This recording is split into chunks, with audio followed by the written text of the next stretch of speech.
let us now understand the applications of equilibrium constant. But before we understand where are we actually using this concept of equilibrium constant, Kc, Kp and all that, let us just revisit the important features so that it becomes also super duper clear, and then we can understand the applications in a much better way. So whatever I'm going to say now, it's not the applications, some features which we had already discussed. I'm just summarizing this. Okay, so the first feature is that this equilibrium constant K or Kc or Kp, it is only applicable when the system is in equilibrium. Applicable only when the system is in equilibrium. Okay, so that is, in other words, this constant is applicable when the reactants of the product become constant and the concentration of the product also remains constant to some other value. They need not be the same. Okay, so when you see that reactants go on reducing, at one stage they become constant, products go on increasing, and at one stage they become constant. Okay, so this is applicable only when the system is under equilibrium.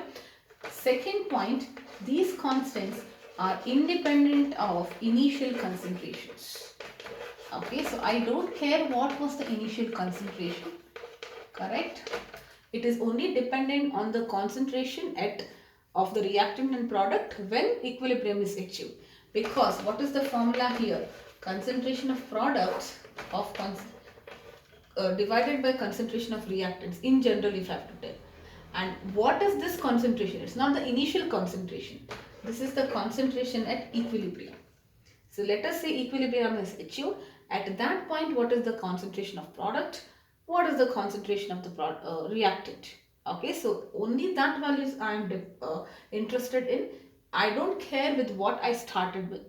I am more concerned with what is the value of the reactant and product in terms of concentration when equilibrium was achieved. Okay, so this is the second point.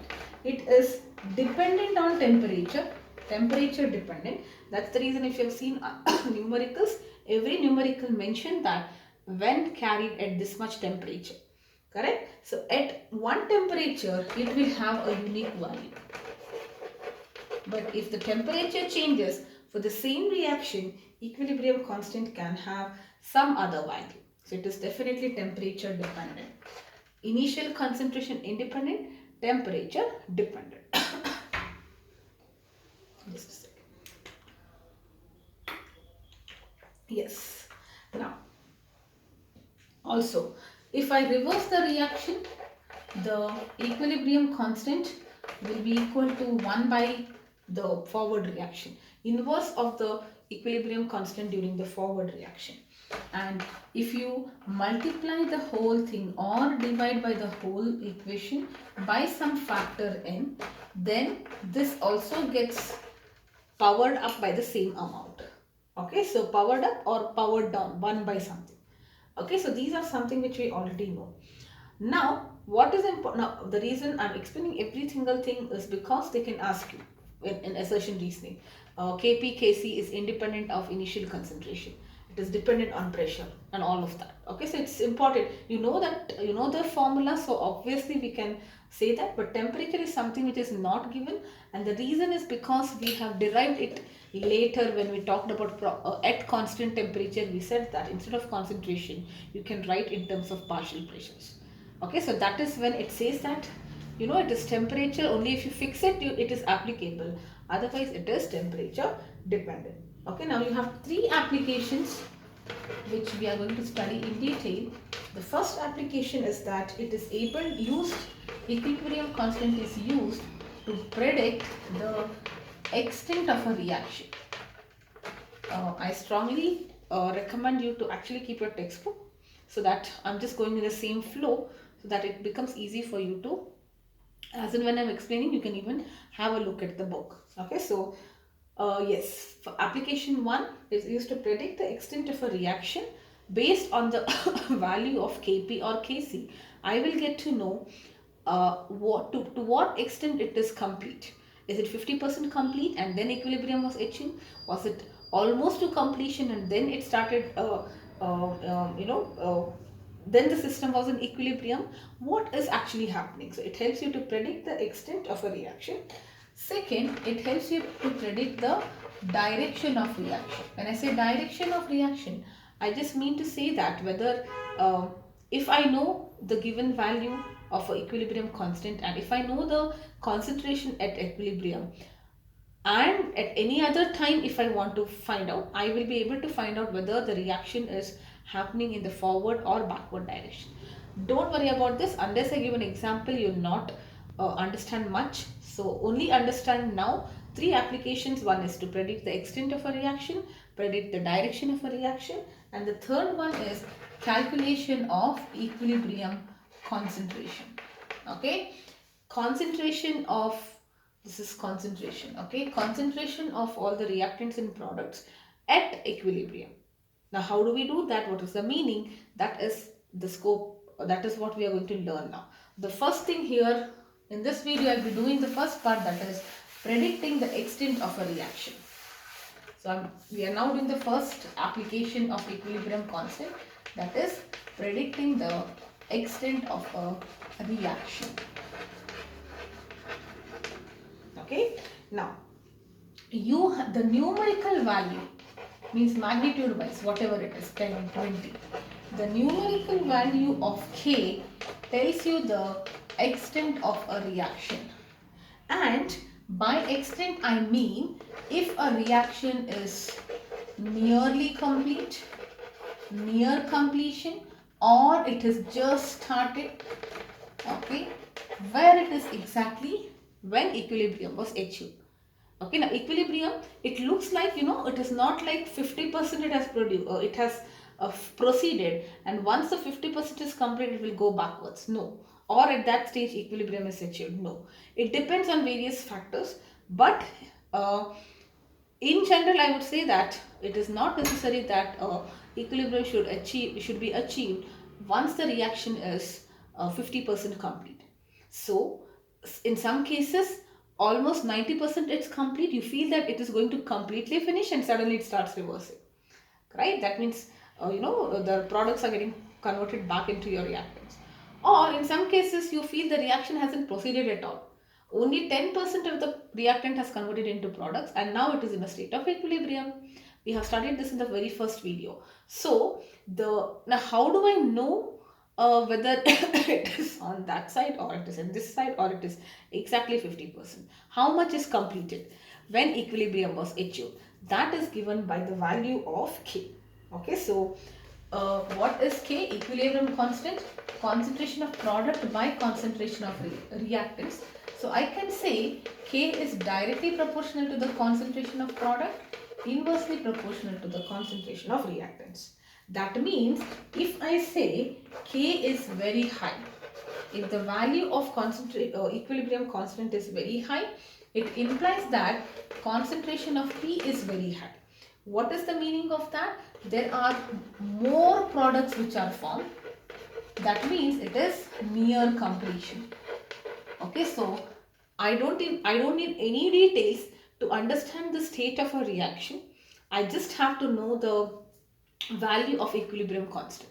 I don't care which reaction, what is happening, what are the conditions. I don't need to know that. Just by looking at this value, if it's extremely high, it means that products are formed in a large number, or the concentration of product is more, which means it is near completion. And if Kp is extremely low, it means that if this is low, that means reactants are very, very large. What do we want? What is the expectation when a reaction is happening? We want the reactants to be converted into products.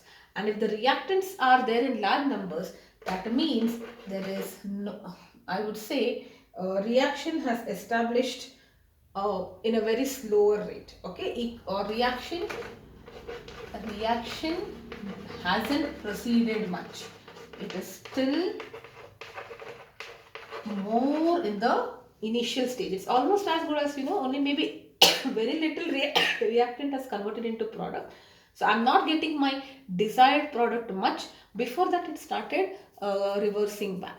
Okay, so and if I know that, and if I really want a product, I can change something to change it, shift it and all that. Okay, but what does it mean when you say K value is extremely low? It means reactance is high. That means the reaction hasn't uh, proceeded much. It is almost like, very little yield I have got. And if K is equal to 1, it means that concentration of product and reactants are the same.